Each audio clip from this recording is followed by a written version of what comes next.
Bom, para compreender melhor a aplicação da distribuição TD-Student ou até da distribuição normal no intervalo de confiança para médias populacionais, nada melhor do que olharmos uns exemplos aqui. Antes, só verificar a forma de cálculo da margem de erro para a média populacional. É uma forma bastante semelhante da fórmula utilizada na proporção populacional.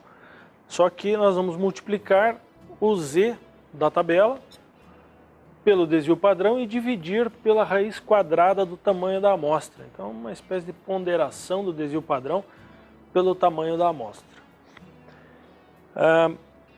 Quando o tamanho da amostra é maior do que 30, nós podemos até utilizar a distribuição, o desvio padrão amostral no lugar do populacional.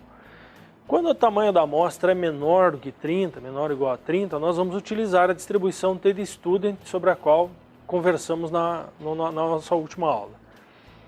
E vamos calcular a margem de erro usando a distribuição TD-Student multiplicado pelo desvio padrão amostral e dividido pela raiz quadrada do tamanho da amostra. Vamos encontrar os limites de confiança de uma forma muito semelhante a que nós utilizamos para intervalo de confiança na proporção. Então, limite inferior de confiança é a média da amostra menos a margem de erro, limite superior a média mais a margem de erro.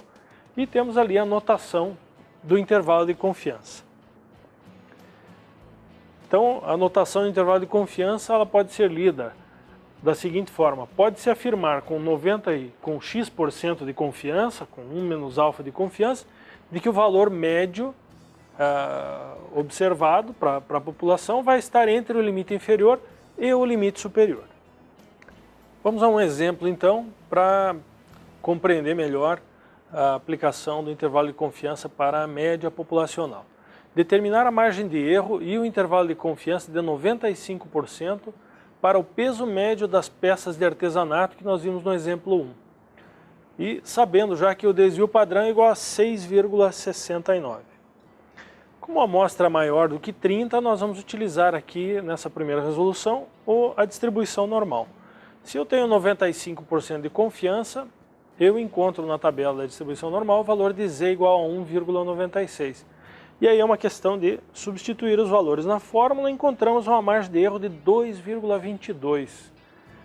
Neste caso, o peso das peças de artesanato era dado em gramas. A margem de erro também vai ser dada em gramas, é a mesma unidade de medida. Então, 2,22 gramas para mais ou para menos, com 95% de confiança. A partir daqui, determinamos os limites de confiança. Limite inferior a média menos margem de erro, limite superior, média mais margem de erro.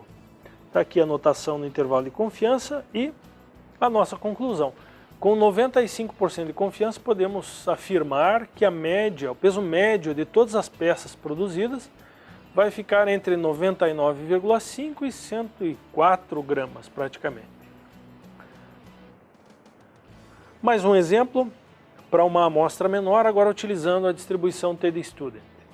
Uma amostra de 14 garrafas de água mineral, IJK, uma marca qualquer, apresentou conteúdo médio de 498 ml, com desvio padrão de 5,7 ml. Determinar margem de erro, intervalo de confiança de 95% para o conteúdo médio da produção dessa água mineral. Calculamos a margem de erro a partir dos valores dados e encontramos 3,29 ml para mais ou para menos, né?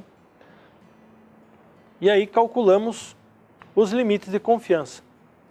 Temos a média e temos a margem de erro.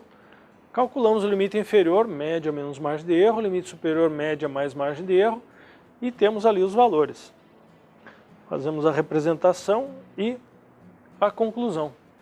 Podemos afirmar com 95% de certeza que o conteúdo médio das garrafas de água mineral entregues pela empresa IJK vai estar entre 494,7 e 501 ml.